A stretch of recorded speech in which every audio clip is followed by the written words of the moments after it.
ॐ सोमनाथाय नमः। ॐ मल्लिकार्जुनाय नमः।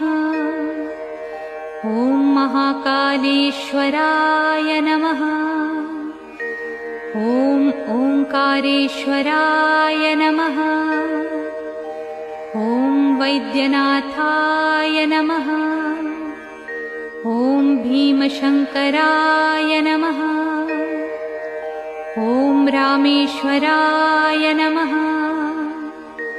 ॐ नागेश्वराय नमः। ॐ विश्वेश्वराय नमः। ॐ त्र्यंबकेश्वराय नमः। ॐ केदारेश्वराय नमः। ॐ भुस्मेश्वराय नमः।